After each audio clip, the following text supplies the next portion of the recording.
Welcome back. It is 9:17. A group called the Center for Countering Digital Hate says there is a group of 12 influential anti-vaxxers that have been deemed the disinformation dozen. They're being accused of being responsible for some 2/3 of anti-vaccine content that is now circulating on social media. And the first name on that list is a Chicago-born and trained physician by the name of Dr. Joseph Mercola. He has a history of coming under fire by the FDA for past unproven medical claims. Chicago Tribune reporter Angie Leventis Lourgos joining us now to tell us a little more about this. Good morning to you. Nice to see you, Angie. We appreciate you being here. Thank you so much.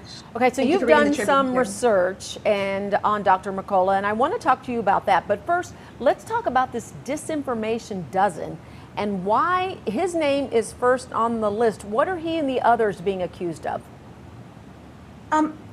The Center for Countering Digital Hate looked at the most influential super spreaders of COVID-19 information and misinformation about vaccines specifically. Those who they deemed profiting from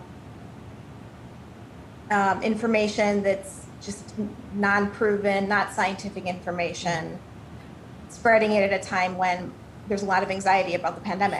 Sure. Now, give us some history on Dr. Mercola and actually tell me a little bit about what he has done recently with trying to profit and spread what they are calling misinformation. What can you tell me about that?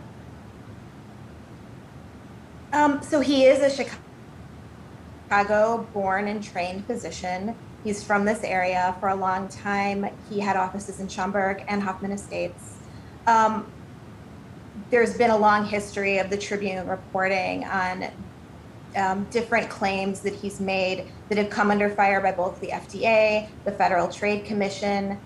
Most recently, a lot of unproven cures for COVID-19 or indicating that taking certain substances might help cure it, casting doubt on vaccines, which we know are our best chance of battling the pandemic.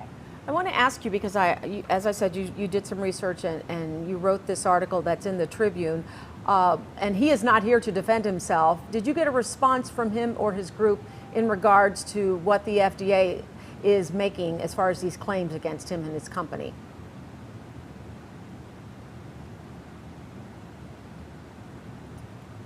All of the stories that we've done in the Tribune have included names on his website. For this recent article, the group did get back to me, and Mercola.com indicated that people should go to their website, read his information, and make judgments for themselves. Okay. So that was the bulk of their response. Okay. I understand that the FDA sent him a warning letter about vitamins and other products that his websites have directed customers to purchase to prevent and treat COVID-19. What can you tell me about that?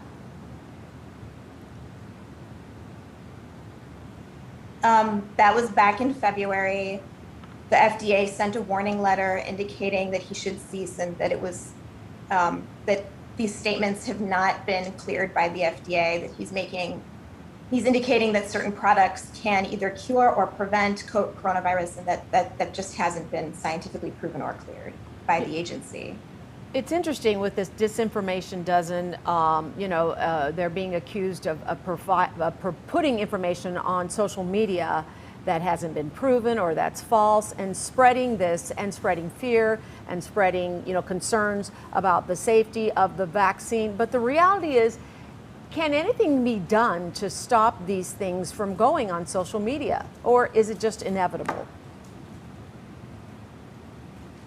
I think it's really difficult to prevent the spread of misinformation. I think the best thing that we can all do when we find something online, when we encounter something on social media or through a friend or someone emails us an article, I would encourage everyone to take it to your child's pediatrician or your family practice doctor or the registered nurse at your hospital that you have had interactions with over the years and that you trust.